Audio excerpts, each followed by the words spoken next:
Viewers, a fragile ceasefire between the US and Iran is holding, but tensions across West Asia remain high.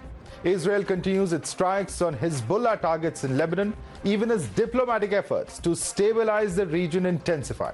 According to reports, just hours ago, President Donald Trump spoke to Lebanese President with an official announcement on a ceasefire decision expected within hours.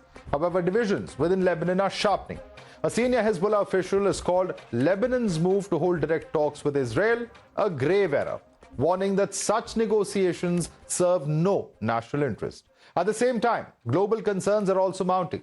China's foreign minister has urged both the US and Iran to return to negotiations, citing serious risks to energy security and shipping routes through the Strait of Hormuz.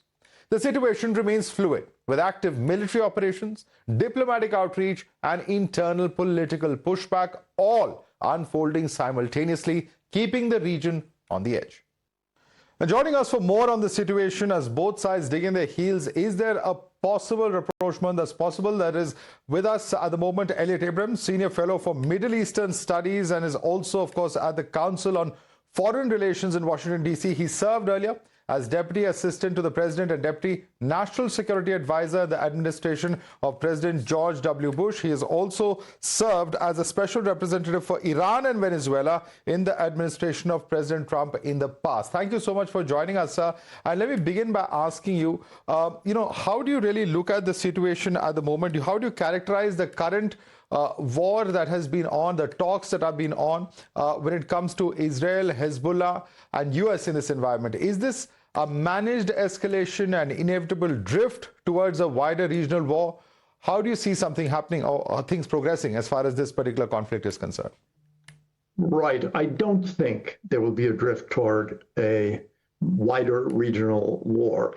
I think both the United States and Iran don't want to go back to the fighting, the actual shooting. So the ceasefire exists. It has been extended. I think it will be further extended. I think there is pressure, obviously, on both sides. Iran thought they would close the Strait of Hormuz to the whole world. So the United States response was, well, we will close the Strait of Hormuz to you and to Iranian ships. I think also that, as you know, Iran initially said no ceasefire unless it includes Lebanon. It does not include Lebanon. Nevertheless, they've agreed to this ceasefire for Iran itself. I think even there, though, as you know, there were talks recently in Washington between the Lebanese and the Israelis, and there may even be a ceasefire at some point there. So I think there are efforts to prevent it from becoming a regional war. Right. Now, you've written that the day after the ceasefire was declared that there are more questions than answers. What are the key open questions about security guarantees, Iranian proxies, for instance, and Hezbollah's role that still needs to be resolved? Right. The key questions are, first, the nuclear question. That is, it is the United States position they cannot have a nuclear weapon and they cannot enrich uranium. Second, we don't want them rebuilding their ballistic missile system because it's a threat not only to everyone in the region, but to Europe, to the United States as well. Third, the proxies like Hezbollah. They should leave Iraq alone. They should leave Lebanon and Syria alone and stop supporting terrorist groups in those countries. So those are the major American demands. What the Iranians want fundamentally is lift your sanctions and unfreeze the money around the world that they say is theirs. All of that is conceivable in an agreement. And that is, I think, what President Trump would like. I think one of the big problems here is who's making decisions in Tehran? How do they make decisions? Who has the ability to say, okay, we will do that compromise? I think that's very unclear. Right. As someone who's served as Trump's special representative for Iran and Venezuela, you've worked directly with his policy in Iran. How would you describe the core difference between Trump's approach and other administrations? Is it more about maximum pressure, rhetorical maximalism, for instance, or a different view of the regional balance of power?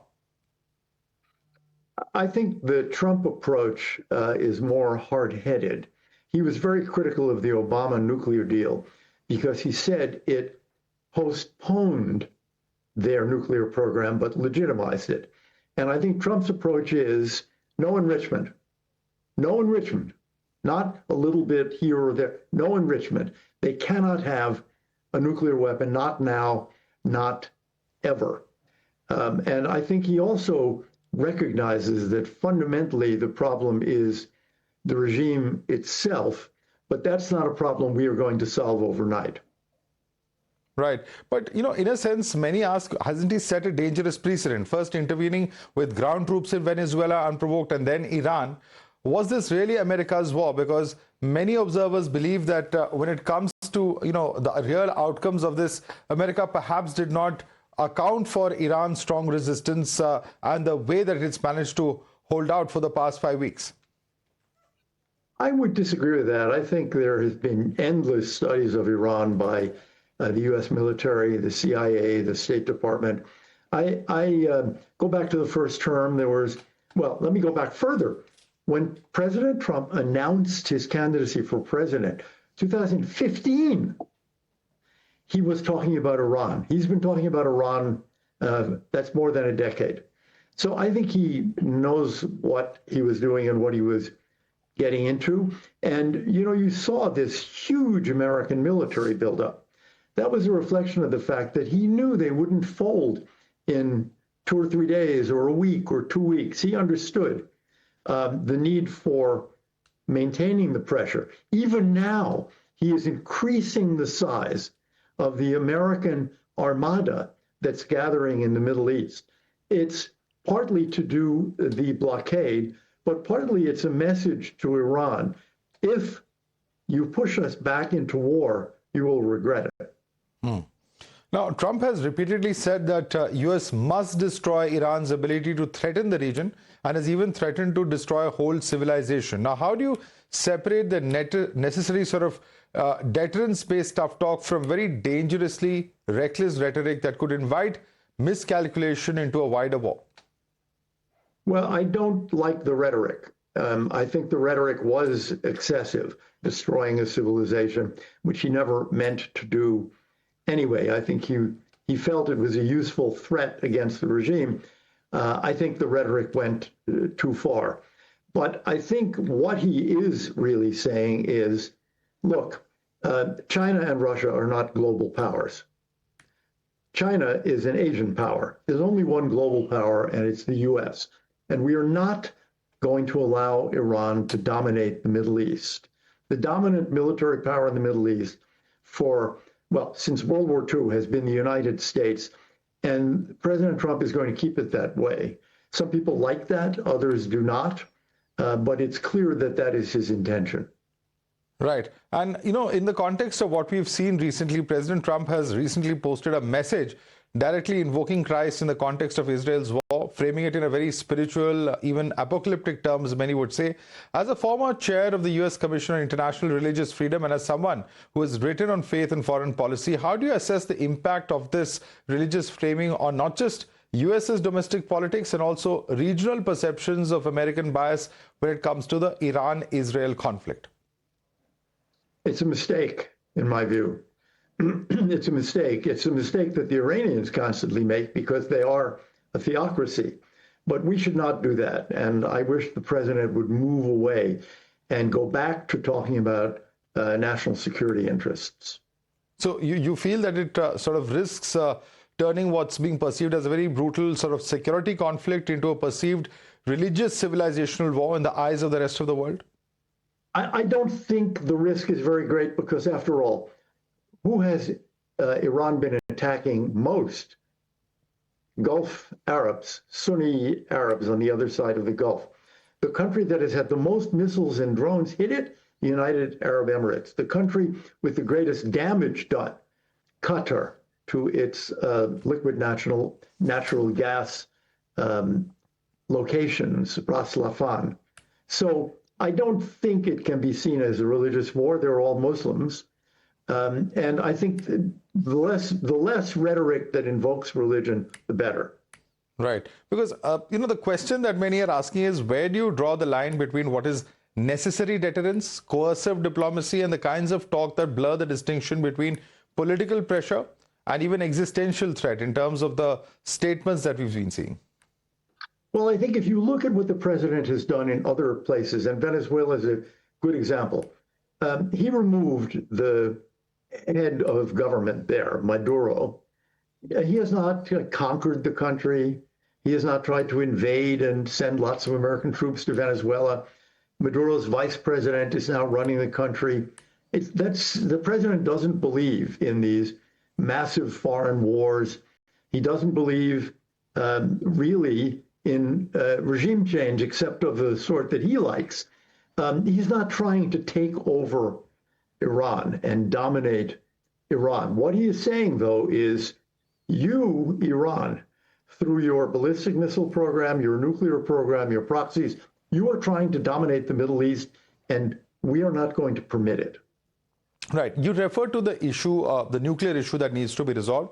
Do you see that as being, central, the central question when it comes to West Asia at the moment, or will it be more about US's staying power, or rather the stability of key Arab states like Saudi Arabia and Egypt? What is the central question in your view? The central question, really, for President Trump is the nuclear question. I would say more broadly, the real reason for instability in the Middle East is Iran. Iran and the way it is arming itself, Iran and its proxies, Iran and the way it views itself. Henry Kissinger used to say that Iran has to choose between being a normal nation and a cause. And they've always chosen to be a cause. That is, they're not interested. The Ayatollah Khomeini, the first supreme leader, even said, what does Iran matter? It's Shia Islam that matters. That's what they need to stop.